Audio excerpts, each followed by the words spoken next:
What's up everyone and welcome back to the World History Channel. Before we begin, please hit the subscribe button today. Let's get started. 13 fascinating things you didn't know about Lincoln's assassination. The assassination of Abraham Lincoln on April 14, 1865, shocked a nation that was just emerging from 4 years of civil war. Murdered by a Confederate sympathizer in a Washington, D.C. theater, the death of Abraham Lincoln shocked everyone. America would never be the same. It was the first presidential assassination in the nation's history. As one of the most traumatic and significant events in American history, Lincoln's assassination is also one of the most taught subjects in schools across the country. Consequently, the vast majority of Americans know the basics of the story. Abraham Lincoln was shot in the head by John Wilkes Booth, an actor, just as the Civil War was coming to a close. The play Lincoln and his wife were seeing was Our American Cousin, a light comedy. But there are many shocking facts connected to Lincoln's assassination that are a bit more surprising and obscure to the casual historian. The events of April 14, 1865, were simultaneously bigger and more tragic than most people realize. Many dramas were unfolding outside of Ford's Theater before, during and after that fateful bloody night. And the horrors that happened in the presidential box continue to haunt the witnesses for the rest of their lives. The assassination was part of a coordinated attack on several other politicians, too. The events of April 14, 1865, were supposed to be even more sinister than the assassination of the president. Booth and some of his conspirators had also meant to murder 2 prominent members of the Lincoln administration that night: Secretary of State William Seward and Vice President Andrew Johnson. The plan was for each assassin: Booth for Lincoln at Ford's Theater, Lewis Powell for Seward at his home, and George Atzerodt for Johnson at the Pennsylvania House Hotel to strike at around 10 p.m. Atzerodt backed out of the plan. Instead of murdering Johnson, he got drunk at a nearby saloon, checked into his room at the hotel, and passed out on his bed. Lewis Powell, a former Confederate Ranger with John S. Mosby, followed through with the plan. He gained entry to Seward's own home and charged into the Secretary of State's bedroom, slashing and pushing his way past 2 of Seward's sons, his daughter, and a Union Army guard. He stabbed Seward and fled the scene. Though Seward's wounds, and those of his sons, were serious, they all healed. The assassination haunted witnesses for the rest of their lives. The Lincolns were not alone in their Ford's Theater box on April 14, 1865. They had invited one of the most promising young couples in Washington to accompany them on a night out at the theater: dashing Union officer Major Henry Rathbone and his fiancée, Clara Harris. When Booth soundlessly entered the presidential booth and fired a bullet into Lincoln's head, it was Rathbone who immediately attempted to apprehend the assassin. Booth was prepared, however, and slashed Rathbone's arm with a knife before fleeing the scene. Though his wound was severe, Rathbone called out, "Stop that man!" to the stunned theater. Though Rathbone would survive his physical wounds, he continued to blame himself for Lincoln's assassination. The president, he felt, had died on his watch. Rathbone and Harris married in 1867, and the couple had 3 children. Despite their attempts to make a normal life in the aftermath of a traumatic experience, the specter of the Lincoln assassination would haunt them for the rest of their lives. Rathbone's mental health declined, and he became increasingly paranoid and suspicious. Things came to a head in Germany, where Rathbone had been placed as a diplomat by President Chester Arthur. On Christmas Eve 1883, Rathbone suffered a fit of madness and approached his children's room. Rathbone shot Clara and then stabbed himself after Clara intervened out of concern for the lives of her children. Though his wife died from the wounds, he survived. Rathbone lost custody of his children, who were sent back to the United States, and he was committed to an asylum in Germany, where he lived out the rest of his troubled days. Ulysses S. Grant turned down Lincoln's theater invitation and escaped death. The Lincolns had initially invited Civil War hero and future President Ulysses S. Grant and his wife Julia to attend Our American Cousin with them on the night of April 14, 1865. However, the Grants declined the invitation. Had the Grants accepted the Lincolns' invitation, Ulysses Grant surely would have been attacked if not assassinated alongside the president that night, and the process of Reconstruction would have looked very different. Indeed, Booth himself had believed that Grant would be with Lincoln in the presidential box. Lincoln may have had a premonition he would die. Ward Hill Lamon, one of Lincoln's friends and colleagues, wrote in a memoir published 2 decades after the assassination that Lincoln had confided in him about a disturbing dream.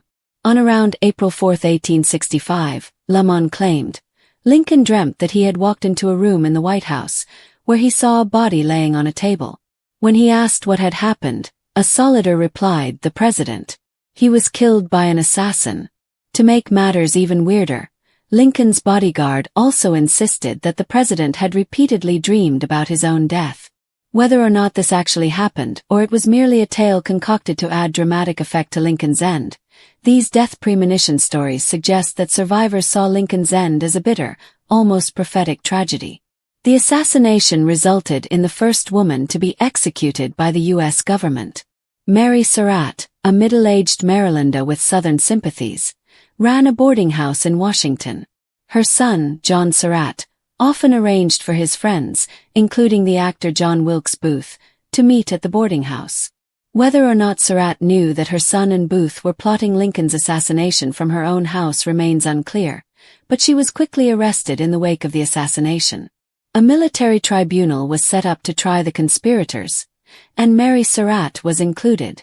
She was found guilty and hanged on July 7, 1865, along with the other condemned conspirators. Was she a victim? Was she an active accomplice? Was she a mother whose son betrayed her? Whether or not she was truly guilty or innocent of aiding and abetting the Lincoln assassins, one fact is unimpeachable. She was the first woman to be executed by the United States government. Mary Todd Lincoln was institutionalized after the assassination. One of the most contentious first ladies to ever occupy the White House was Mary Todd Lincoln. As a Southerner with brothers fighting on the side of the Confederacy, she represented to some all that her husband's administration was fighting against. Nonetheless, she was a devoted, sharp companion to her husband during the war years. The Lincolns were even holding hands in the theater box the moment John Wilkes Booth shot the president in the head. After her husband's death, Mary Todd Lincoln went into deep mourning. This was a woman, after all, who had already buried one of her own children, and would bury another only a few years later. In the late 1860s and 1870s, she suffered from a variety of physical, emotional, and mental ailments, and some even accused her of eccentric behavior. She became paranoid, restless, and lived in constant state of anxiety. It got to the point where her own son, Robert Lincoln, led an effort to have her legally committed to the Bellevue Place institution outside Chicago in 1875. She campaigned her way out of Bellevue in a matter of months and spent the remainder of her days traveling around Europe and America. There was a huge manhunt for John Wilkes Booth. After the assassination, Booth quickly fled Ford's Theater, winding his way through and out of Washington, D.C. A multi-day manhunt for Booth began immediately. On April 26, 1865, Booth was finally cornered in a barn at a farm in Virginia. The Union soldiers destroyed the barn after Booth refused to surrender. John Wilkes Booth broke his leg while fleeing the scene. After firing a bullet into Lincoln's head and stabbing Henry Rathbone, Booth leapt to the stage of Ford's Theater and shouted something at the crowd. It may or may not have been the Latin phrase Sic Semper Tyrannis before fleeing the theater. In the process of jumping down to the stage, Booth fractured his ankle, causing him some difficulty in moving around.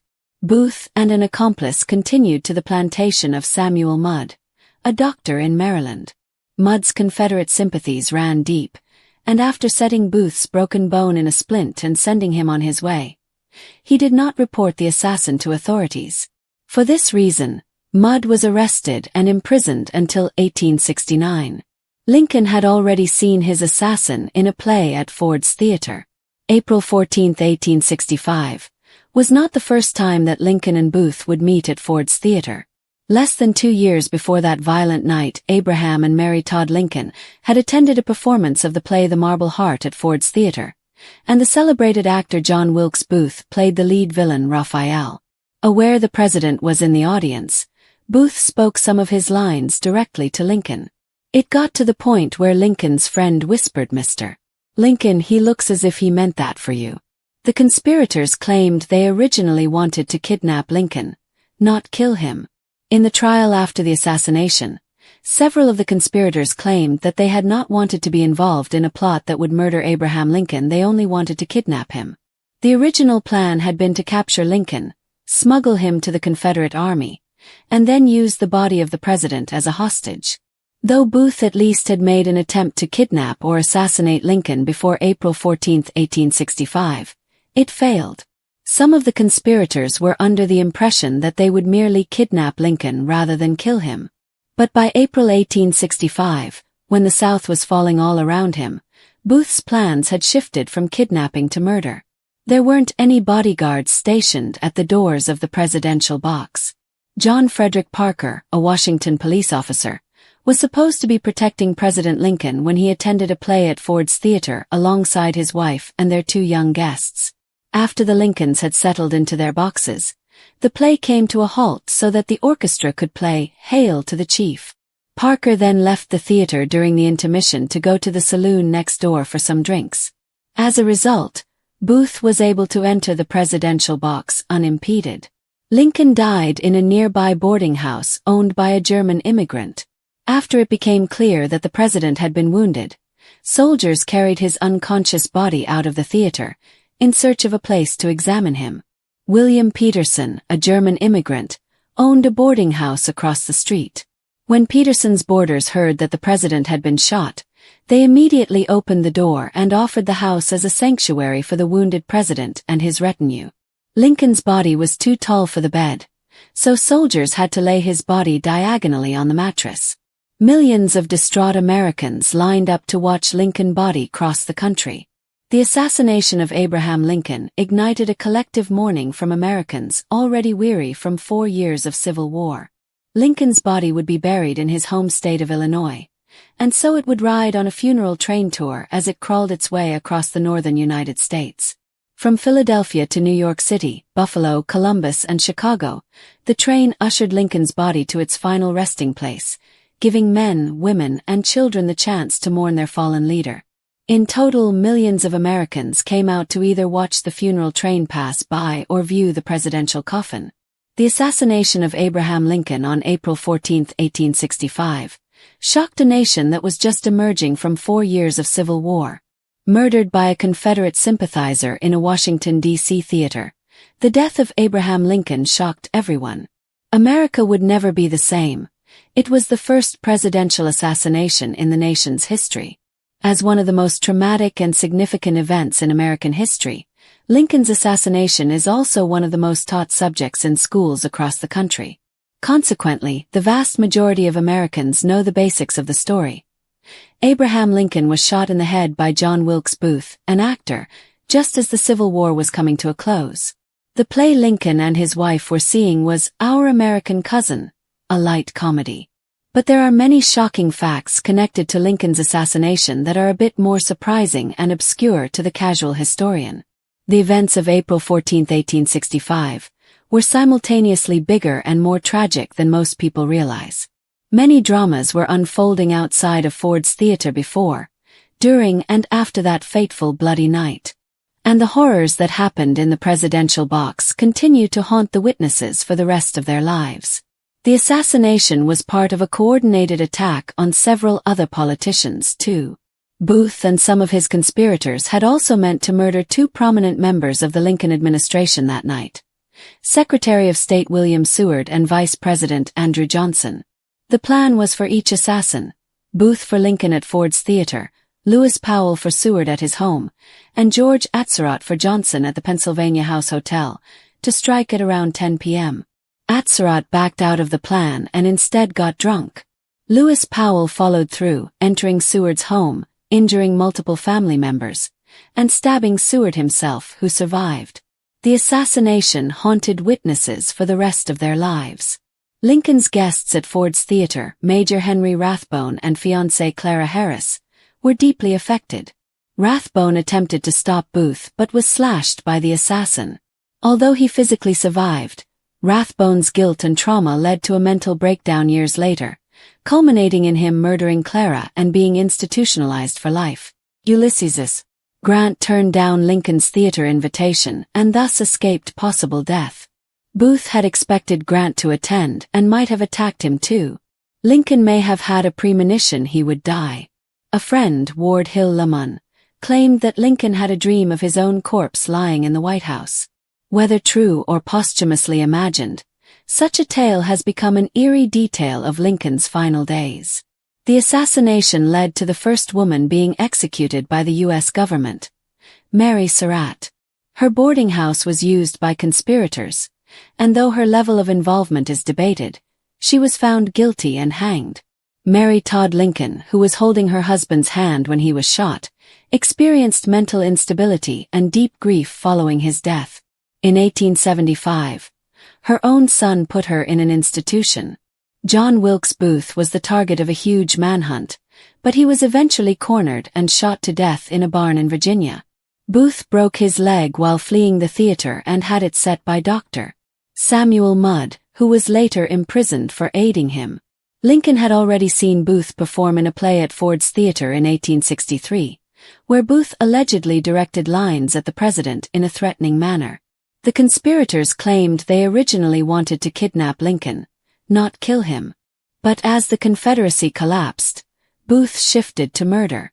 There weren't any bodyguards at the door to the presidential box that night. Officer John Frederick Parker left his post, allowing Booth to enter unchallenged. Lincoln died not in the theater but across the street, at the Peterson House, where his tall body had to be laid diagonally on a bed. His death triggered national mourning, and his funeral train carried his body through numerous cities. Millions lined the tracks and streets to pay their respects to a fallen president who had guided the country through its darkest chapter. 13 fascinating things you didn't know about Lincoln's assassination. The assassination of Abraham Lincoln on April 14, 1865, remains one of the most shocking moments in American history.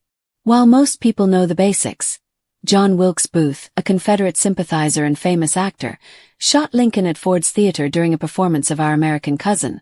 The full story is far more complex, tragic, and bizarre than what's taught in textbooks. From a coordinated plot to kill multiple government leaders to Lincoln's own premonitions of death, the events surrounding his murder reveal a web of conspiracy, psychological trauma, and historical twists that still captivate us today. Below are 13 little-known, chilling, and fascinating facts about Lincoln's assassination. 1. The assassination was part of a larger plot to overthrow the government. Booth didn't act alone. He was part of a Confederate conspiracy to decapitate the U.S. government in one night. The plan included Booth killing Lincoln at Ford's Theater, Lewis Powell attacking Secretary of State William Seward. He stabbed Seward in his home but failed to kill him. George Atzerodt assigned to murder Vice President Andrew Johnson, but he chickened out, got drunk, and passed out in a hotel instead. Had all three succeeded, America would have lost its president, vice president, and secretary of state in a single night. 2. Ulysses S. Grant turned down Lincoln's invitation, escaping death. Lincoln had originally invited General Ulysses S. Grant and his wife to join him at Ford's Theater. Grant declined, likely saving his own life, as Booth had hoped to kill him too. Had Grant been there, Reconstruction might have unfolded very differently. 3. Lincoln may have had a premonition of his death. Days before his murder, Lincoln reportedly told friends about a disturbing dream.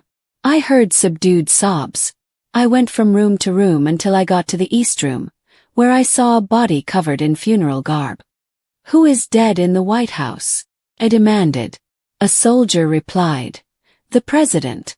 An assassin carried out his demise. Whether true or legend, the story adds an eerie layer to his tragic end. 4. The first woman executed by the U.S. government was a Lincoln conspirator. Mary Surratt, owner of the boarding house where Booth and his co-conspirators met, was convicted of aiding the assassination plot. Despite claims of innocence, she was hanged on July 7, 1865, the first woman executed by the federal government. Historians still debate, was she guilty or just a grieving mother caught in the conspiracy? 5. Mary Todd Lincoln was institutionalized after the assassination. Mary Todd Lincoln never recovered from witnessing her husband's murder, and she was already grieving the loss of 2 sons. She spiraled into paranoia, depression, and erratic behavior, leading her son Robert Lincoln to have her committed to an asylum in 1875. She escaped within months but lived the rest of her life in isolation and grief. 6. A witness to the assassination later murdered his own wife. Lincoln and Major Henry Rathbone, who was engaged to Clara Harris, were in the theater box together. Rathbone tried to stop Booth but was stabbed and severely wounded. The trauma destroyed his mind. In 1883, he shot and stabbed Clara in a fit of madness before attempting suicide. He spent his final years in an insane asylum. 7. Booth broke his leg fleeing the scene, then hid with a doctor. After shooting Lincoln, Booth jumped from the balcony, shouting, "Sic semper tyrannis," thus always to tyrants, and shattered his leg. He fled to Dr. Samuel Mudd, who set his broken bone. Mudd's assistance led to his arrest and imprisonment as a conspirator. 8. Lincoln had seen Booth perform before, and Booth had glared at him. In 1863, Lincoln watched Booth perform in the Marble Heart at Ford's Theater. Booth, playing a villain, delivered lines directly at Lincoln with such intensity that a friend whispered, "He looks as if he meant that for you." Booth made it literal 2 years later. 9. The conspirators originally planned to kidnap Lincoln, not kill him. Booth's initial plan was to abduct Lincoln and ransom him to the Confederacy. But after Robert E. Lee's surrender, Booth shifted to assassination, believing it would reignite the war. Some conspirators later claimed they never agreed to murder. 10. Lincoln's bodyguard left his post to get drinks. John Frederick Parker, the officer assigned to guard Lincoln, abandoned his post during intermission to drink at a nearby saloon. Had he stayed, Booth might never have reached the president. 11. Lincoln died in a boarding house across from Ford's Theater. After the shooting, soldiers carried Lincoln to William Peterson's boarding house, where he was laid diagonally on a too-small bed. He died there at 7:22 a.m. on April 15, 1865. The room and bed are now on display in a museum. 12. Millions mourned as Lincoln's body traveled by train. Lincoln's funeral train traveled 1,700 miles from Washington to Springfield, Illinois, passing through 180 cities. Millions of grieving Americans lined the tracks to pay respects, one of the largest public mournings in history. 13.